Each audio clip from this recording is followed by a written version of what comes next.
All right, my clock showed that it just turned 6 o'clock, so that means we're going to get started. Welcome to karaoke night for Continental Ranch and Sunflower Communities. First up on the mic, Mark Johnson's going to come up and sing a solo for us. No? All right, maybe not. All right. Well, welcome everybody. I appreciate you coming out tonight. Can you hear me okay? Yeah. All right. I'm not used to holding a mic here, but we'll see how this goes. We appreciate you coming out tonight. We set aside some time, a number of different meetings throughout the next several months to kind of talk about a topic that has become a pretty hot topic for us in the town of Marana, and that is a community center, a multi-generational community center and aquatic center. And so we're going to kind of lay out for you today what that how we kind of came to where we're at here today, and what we're looking to do in terms of advancing that project, the ideas that we have for funding that project, and kind of the timelines for how all that will roll out.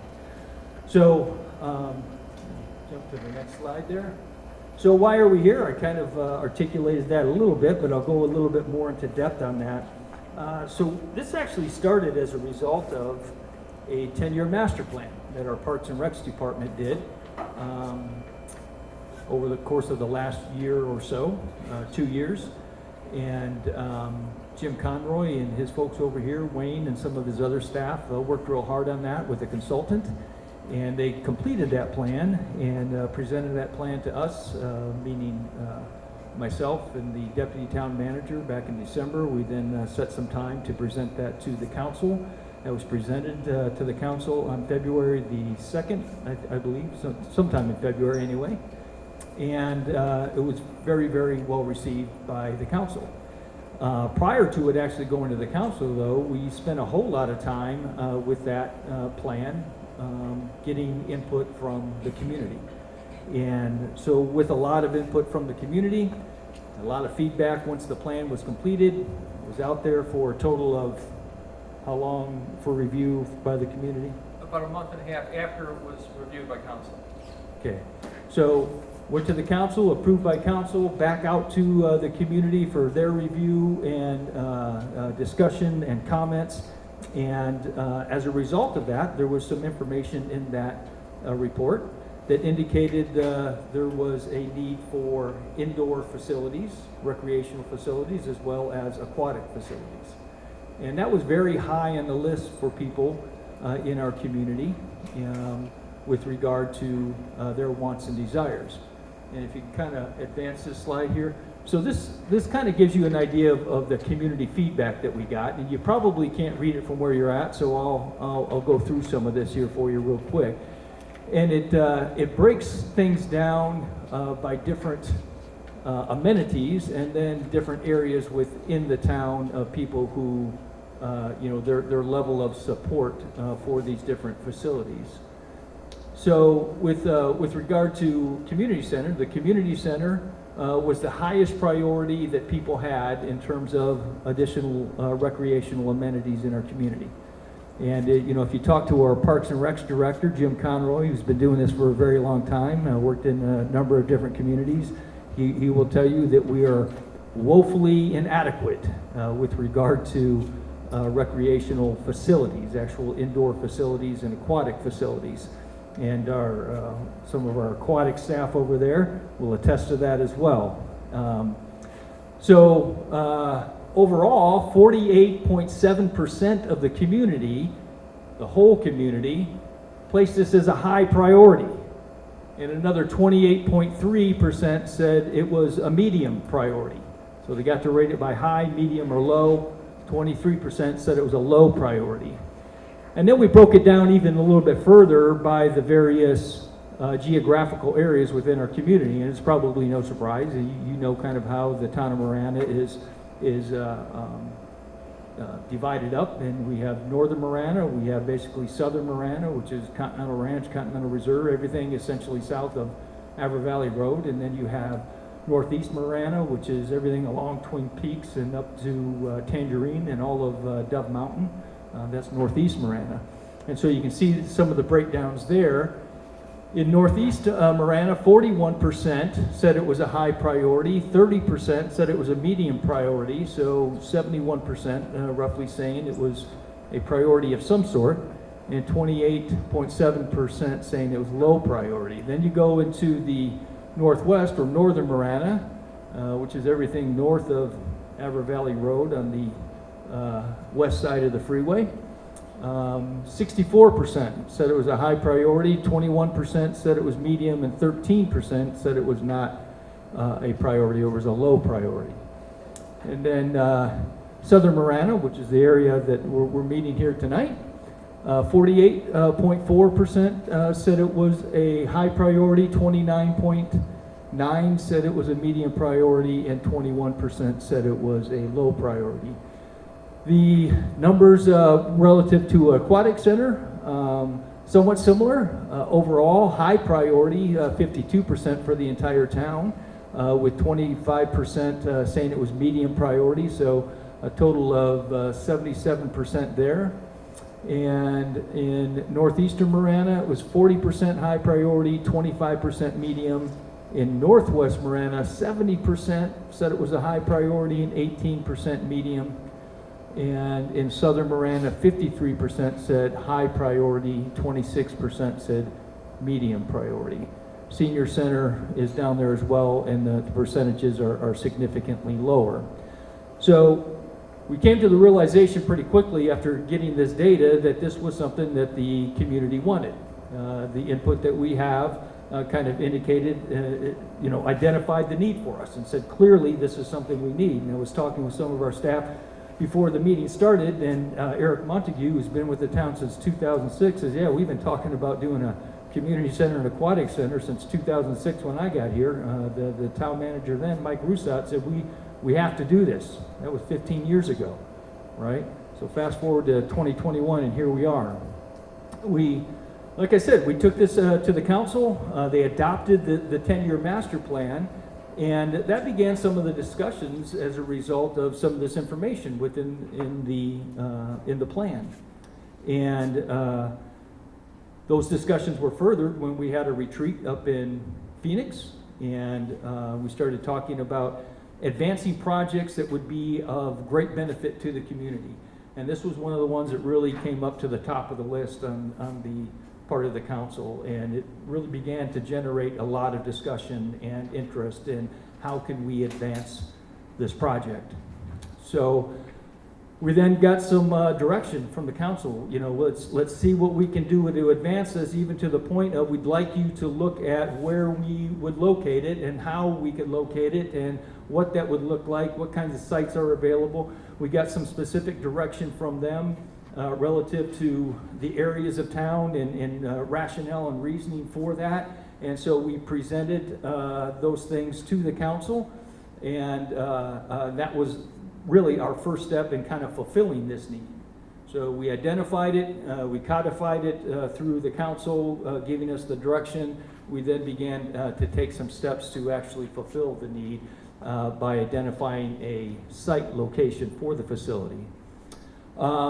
And then, of course, if you're going to build a facility, you got to have a way to fund it. And so funding options are something we'll talk about here in just a few minutes.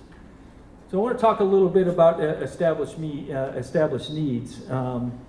Obviously, we're a growing community. We're the fastest growing community in southern Arizona by far. And we're one of the fastest growing communities in all of Arizona. So that comes with, a number of, investments that have to be made in order for us to maintain the level of services that we currently provide. And I'll tell you, I believe we provide some of the best services in the area of parks, in the areas of streets, in the area of police. Now, I may be biased on the area of police because I worked there for 10 years. I get that. But I believe we provide some really outstanding services in some of those areas that are vitally important and are listed high on people's list of things that are important to them when they live in a community. That's public safety, transportation, and recreation, right? And I think the town has done an amazing job with that. Obviously, if we are growing at a very fast rate and trying to keep pace with that, like I said, that requires that we make some investments in terms of our personnel in order to maintain those service delivery standards. And as we continue to grow while offering exceptional services, we have to make strategic investments both in staffing and infrastructure. And those are some of the things that we talked about in great detail at our retreat. So we have these two conflicting needs in our community. We have this infrastructure that has to be advanced in order for the community to continue to grow and then to meet their needs. And we also have this need for staff in order to serve the community, right? So I want to show you this because I think it illustrates, rather graphically via a graph, this level of growth. So if you were living in Tucson in Marana back in 1970, you were part of a population of 1,154 people. If you were here 10 years later, they grew by a whopping 500 people, right? Not on a fast pace of growth there. But then some things really started to happen in the late 80s and early 90s, and the town began to annex and do some very aggressive things in terms of advancing growth in the community. And you can see what begins to happen after 1990 when we go from 3,300 to 13,000. In the next 5 years, we jump another 12,000. In the next 10 years, we're up to 34,000, and 10 years beyond that. Right now, we're probably real close to 55,000. The census numbers haven't come out. We expect them to come out sometime in September, and that's really where we're expecting our numbers to be, is right around 55,000. Now, when you start thinking about population going like this, and I was able to show we have a couple of council members here, Council Member Ziegler and Council Member Officer and Council Member Jackie Craig. And at this retreat, I was able to show them, look, this is the trajectory of our population. So population's going here, and then we showed them some of the other areas relative to staff. Police officers per 1,000 residents was going this way. Population going this way, officers per 1,000 residents going this way. And we showed them acres of parks. Acres of parks in the town of Marana going this way, and staff to take care of those acres of parks going this way. We showed linear miles of streets within the town of Marana as populations going, or as linear miles of streets are going this way, and the staff to maintain those are going this way. Programs for parks and recs increasing, going this way. The number of people to run those programs go in the opposite direction, right? And it does, I'm not a very smart person, but I figured that out pretty quickly. We can't maintain those two trajectories and maintain the level of service that we provide to this community. And so we talked about the need to make some very strategic and significant investments in the way of staffing, and we did that this past year. We added 26 new positions to the organization in various key areas, police department being one of them, parks and recs being another, streets maintenance, transportation being another of those areas, to make sure that we are keeping up with the population and the workload so that our streets don't suffer, so that our public safety doesn't suffer, so that our parks and the quality of parks that we have don't suffer, right? And you can kind of see here over the last, I guess this is 8 years here on this graph, the number of single-family resident permits that have been pulled, and the number of houses that are being constructed year over year. And this past year, 2021, 1,067. Now you look just 5 years ago, we were at 559, where we're at 2021, 1,067. We're projecting here in 2022, 940. That's obviously to make sure we're on the safe side, but I was told already that for the month of July, we're over 60. Just for the month of July. So you can see the average last year was less than 100 per month. We're on track for July for about 120, 125. And I think June of just last month we had 143. So those numbers are going up, and the developers are knocking on our door, both commercial and residential, wanting to do projects in our community. So that's going to keep going up. It's going to keep increasing. And we have to make sure that we're maintaining pace with that. And we do that, and I think we're doing a good job with that, with the money that we have coming into the town. And the money that comes into the town, the vast majority of what we take in to keep the machine running, to keep the people employed and keep them in place and hire new people, is a sales tax. And that sales tax is a 2-cent sales tax. And we can continue to keep pace with that money. Okay? Go ahead. So we were left with this quandary. Okay, we have conflicting needs. We have staff and we have infrastructure, and we've already talked about how we need to invest in staffing in order to make sure that we maintain high levels of service in our community. We've looked for creative ways to pay for other infrastructure, but a multi-generational community center and aquatic center was not something that was on the immediate radar. So now we have to look for a way, how are we going to fund this? How are we going to make this a reality? And so we looked not only at where we're at right now, but we've looked to the past. And we looked at some projects that we've done here in the town that involved an increase of sales tax, a 0.5-cent sales tax. If you've been up to our complex up off of Civic Center Drive, North Marana there, you'll see a brand new, beautiful police facility.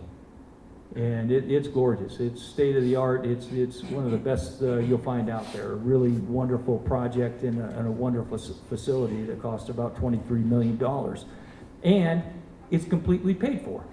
100% paid for. We're not paying interest on that. We're not paying a long-term loan on that. It's 100% paid for. And it's 100% paid for because we used a temporary 0.5-cent sales tax in order to do that. And we've done that with this project. We did it with a road project as well. So just to kind of give you an idea of sales tax, and I know, when you start talking about taxes, no one likes taxes, right? We don't want to be taxed, but taxes are necessary in order to, maintain certain levels of services. So Salarita, they're at 2%, and then we're looking at the municipalities in Pima County here, and that's who we compare ourselves to. Oro Valley's at 2.5 cents, or 2.5%. City of Tucson's at 2.6. South Tucson's at 5%, and there's lots of reasons for that. Very small area, not a lot of retail. They have to charge a much higher rate in order to do the things that they do. And we are currently at 2 cents, okay? So one of the reasons that we looked at doing the 0.5 cent is because it really puts us right in line with where the other jurisdictions are. It doesn't put us way out of whack. It doesn't put us at the very top end above everybody else relative to sales tax. It puts us right with the other jurisdictions, especially those in this area, Oro Valley, and if you're shopping down into the city of Tucson. So this is essentially what a 0.5 cent sales tax. So you got 1/10 of a sales tax would produce 1.2 million. A 1/2 of a cent would produce $6 million a year. So the project that we're looking at funding is, like I said, a multi-generational community center and aquatic center. And those facilities together are roughly going to cost in the neighborhood, and these are very early preliminary numbers. So if 3 years from now it turns out being $1 million higher or $2 million higher, don't say, hey Terry, at Twin Peaks Elementary you said 40 million, and it's 41. What happened, right? So we don't know. We haven't done all of the bidding and all of that kind of stuff, but right now we're anticipating in the neighborhood of $40 million. So you can kind of do the math. If we're collecting $6 million a year from this 0.5 cent sales tax, it would take roughly 7 years then to pay that off, and actually probably a little bit more, because we're going to have to borrow some money up front, because we're not going to have the entire amount up front to pay for the facility. So we'll have to borrow some up front in order to get us to the finish line and then pay that back over the course of those 7 years. And next slide. Another reason that we looked at this half-cent sales tax is because 65% roughly of our sales tax for this community that's collected actually comes from people outside of the community.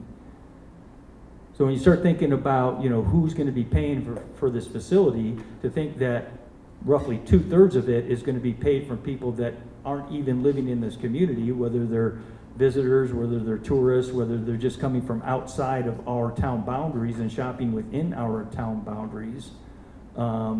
Those are the people that pay for roughly 2/3 of the sales tax that we collect. So, we looked at that as another, I think, benefit plus when it comes to the half-cent sales tax. Is that 2/3 of the revenue or 2/3 of the shoppers? Because I know everybody goes to Costco, but I mean, is that 2/3? It's 2/3 of the revenue. 2/3 of the revenue? income. Okay. Yep. Yeah. Thank you. Yep. So just to kind of give you a breakdown again, and I'm going to summarize the things I've kind of already told you here and how we ended up where we're at right now. December 8th of 2020, staff presented the initial findings of the Parks and Rec's 10-year master plan. They then allotted for an additional 30-day public comment period to allow for more time and input. And during that time, we had almost 400 interactions from the community, in addition to roughly 6,000, I think, during the course of the actual outreach and putting the plan together, roughly 6,000 interactions with members of the community to gather input. In February, it was adopted and approved, and we're implementing the Parks Master Plan. And due to the feedback regarding Community Center, Aquatic Center, Town Council directed us to do the site selection. And we're going to get into the site selection, where and why we ended up where we ended up with that. So the site study identified and analyzed the suitability of a prospective site and various sites, 3 of them that we really kind of took a look at. And then June 8th, we came to the council with our study of the 3 sites that were selected, and staff or the council selected a site that we call the west site because it was the one furthest to the west of the 3. And on June 22nd, myself and Mr. Montague presented to the council funding options for funding, specifically the half-cent sales tax. So, as I indicated, there were 3 sites that we looked at, evaluated, presented to council. They were the west site, which is the one furthest west, the east site, which was directly across the street from that, and the center site, which was actually the furthest south. We probably should have called that the south site. The west and east sites, as you're going to see, we kind of laid out various configurations for how the multi-generational community center and aquatic center could fit on the acreage that we have available to us. And we presented those. So some of the things that we looked at and considered and evaluated in all of this was how much acreage we had available. We were looking specifically, trying to select a site that was already owned by the town so that we would save the money. Like, for example, if we were to put get the kind of acreage that we need, 12, 14, 15 acres down here, Twin Peaks and I-10 area, something like that, it's going to cost us roughly $3 million. So to have a site, and the town owns some land up in northern Marana, so we looked at some of those sites as the highest priority sites because they cost us nothing, we already own them. Did I see somebody put a hand up? Okay. Thought I caught something out of the corner of my eye. One thing that's been kind of a obstacle for us is the El Paso natural gas pipeline, and it runs through northern Marana. It runs through Orome Park. It runs right through the north side where the police station is, along the northern part of the police station. It runs across the street, and it runs through a big chunk of land that the town owns that we were looking to actually put the facility on. So that actual pipeline bisected that area and made it really difficult to configure because you can't build on top of the pipeline, right? You got to have access there. So you'll see here in a minute why that presented some problems for us. The other thing was, how easy is it to get to? What kind of additional benefits are there to placing it in different positions in the downtown area in terms of additional economic development that it could then spur? What additional overflow parking is available? So one of the things we looked at is trying to minimize the footprint of the facility and take advantage of other parking that's available. So we reached out to the Marana Health Center, for example, who has a huge parking lot. And that huge parking lot is empty from 5 o'clock on, which is a big peak hour, 5 p.m. on. It's empty until about 8 o'clock in the morning. So it's empty during those prime times when people are using it after work and before work. It's also empty on the weekends. And I talked to the president and CEO of Marana Health Center and said, hey, would you guys be willing to partner with us and work with us to allow us to use your parking lot for overflow and things of that nature when we have large events? And they were very happy to do so. So already talked about the commercial development potential opportunities when you put something like that in the downtown area, when you have lots of people coming and going from a community center, from an aquatic center. They want to do what? They want to stop and have a cup of coffee or grab their cup of coffee. They want to stop and get a bite to eat. There's all kinds of things that potential opportunities with all those trips coming and going from a community center, an aquatic center, that would present opportunities for commercial development, which is something we've been trying to do in the downtown area for a long time, is get some development along Marana, Maine.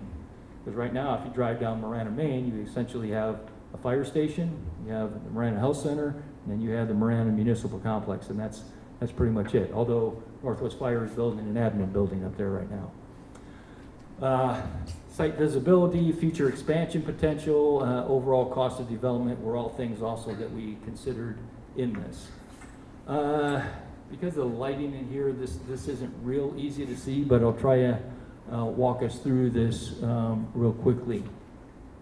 So I'll get you oriented here, if you will. So this way here is actually to the east, and this way here is actually to the north. This is Marana, Maine, and this is what's called Bill Gaudette Drive. So you have the health center that's right here on this corner, on the southwest corner of Bill Gaudette and Marana, Maine. So directly across the street between the fire station, which is right on Marana, Maine, and the Marana Health Center is the site that was actually selected. So, and this is the configuration that was selected as well. Okay. So this is another configuration where we moved it down Bill Gaudette and had the front entrance off of Bill Gaudette. The council and I think all the staff agreed too that having it straight up front on Marana, Maine was certainly the optimal location for it, as opposed to having the entrance off of Bill Gaudette. You can see all the parking, all of those covered parking areas, the solar panels over there in the Marana Health Center for additional parking in addition to this parking here. Oh, thank you. Appreciate that, Bob. Well done. This yellow line right there represents the gas line right there. And you'll see on these next slides for the other locations where that runs through. So this, to orient you, this is the roundabout, and this way here is the Marana Municipal Complex. And you can see the gas line running right through here. So the town owns this whole piece of property here. So we looked at putting it here as potentially off of Marana, Maine. I think the council as well as staff, and I think the nice thing is we all seem to be in 100% agreement on these things. A little bit too far away from where the Marana Municipal Complex is. On the side of the street, we're really hoping to do a lot of commercial development, so that site was not selected. This site over here, again, because of the way this is bisected, you actually have to put the complex fronting Civic Center and taking up a big portion of Marana, Maine, and the aquatic center would have to be on Marana, Maine, which didn't appeal either, because then again, you're taking away that frontage where commercial could go. And so east site, west site, so I went over those two. The other site that we offered as a possible alternative was the Marana Health Center site. We offered that up only as an option because it is in close proximity to the Marana Municipal Complex. There is a potential for additional overflow parking here. But in the end, we realized that to do a land swap, you're talking potential years before we get that all into place. And so that one was quickly rejected, and we settled in on the west site with the configuration of the community center, front of the community center facing Marana, Maine. I think I've covered all this here. Yeah. Go back one, just go back real quick. Yep, I think I covered all those. So that's the ultimate site selection there, the way that is there, and the configuration on Marana, Maine, with the aquatic center to the rear and parking to the north. So this kind of brings us to where we're at right now, and 7/15/2021, public meeting number 1. You guys are number 1, all right? And we appreciate you being here. We got a few more that we have scheduled, one in August and 2 in September. And at that point, we will do, in this process here, we'll do a notice of intent to change the tax code. Has to be done 60 days before the meeting to adopt a new rate. That's why we're doing the notice in August. If for some reason the council decides they don't want to do a half cent, all that just kind of goes away, right? So it's not anything we're obligated to do once we put the notice out, but before we can implement it and approve it, we have to have 60 days of notice to the public. On October the 3rd, we will publish an ordinance for approval in the newspaper, which will be 15 days before the meeting. And these are all requirements by statute. These are things that we have to do if we're going to do a change to tax rates. On the 19th then, we will do a meeting with the council where we present to them essentially what we find out, what the conversations are relative to these to the community outreach. We'll present all that information to them, and they will then make the decision about the half-cent sales tax. At this point, there's been great support from the council. That was the direction from the get-go to move forward. We want to make this happen. We think the half-cent sales tax is the best way to go. Go out and do some public outreach and come back to us with the feedback. And then you see some of the other things that have to be done too relative to the publication and implementation. Implementation would then be on January the 1st of 2022. So our campaign involves a lot of different things. We have an entire web page that's dedicated to this. If you haven't been to it, go to it. It's got a lot of great information on there. Just shot a video trying to answer some of the most frequently asked questions that have been coming up over the last couple of weeks since it's been out there or so. We're doing outreach through social media, our newsroom. We've done media releases, and we'll do more media releases, mailers, posters, video. As I said, just shot one of those today. We've got a number of people that are out there in the community talking about this, getting feedback as well. We're getting the citizen feedback in 3 different ways: online, social media, and the public meetings here. So that's the way that we're documenting and gathering the information. Now, a number of people have said, "Wow, I love the design. This is going to be a beautiful facility." I want to have a disclaimer here right off the bat. This is not what the facility is going to look like. This is just an artist rendering of a potential facility. That's all it is. So you can get a feel for. We haven't hired an architect to really design this thing and put it into place. But essentially, when you start looking at these recreational facilities and aquatic centers, If you go throughout the state of Arizona, you probably won't find a community of our size that doesn't have something of this nature. And with every community of our size and bigger that has these types of facilities, there's certain things that come with those facilities that are just consistent relative to the types of programming and events and activities that go on there. So you'll see some of that stuff here. Now this rendering here actually went with the idea that we would have a community center, aquatic center with a bunch of fields. And somebody, I think, thought that these were basketball courts. These are all soccer fields. So indoors here, this is a kind of a design potential options for the design of the interior with multiple basketball courts and a second floor walking track, running track. That's what, about how big it is? About 13 laps per mile. 13 laps for a mile. So to get out of the heat, you want to go do your, your 7 miles. You can do it on the laps up there. Some of the other programming, weightlifting areas, exercise areas, your aerobics, your Zumba, your spin classes, meeting space, all of those things in this facility here. The aquatic center, obviously showers, lockers, and things of that nature. The aquatic center itself, some people have asked, is this an indoor facility? No, it's all outdoor, but it will be a year-round facility. And that's something we don't have right now. All of the programming that Kevin does with the aquatic stuff is done basically between May through September, right? So that's all the longer the pool will be warm enough for them to use, the current pool that we have at Orme Harn. So these pools here would be available year-round. I tell you, there's a lot of people that use it for water aerobics and things like that. There'd be an Olympic-sized pool. There would then be a smaller pool, but still a significant size, more of a play pool type of thing, and then a splash pad area with some water slides and the fountain things and things that dump water on your head and all those neat things, right? So these are some of the frequently asked questions that we've had.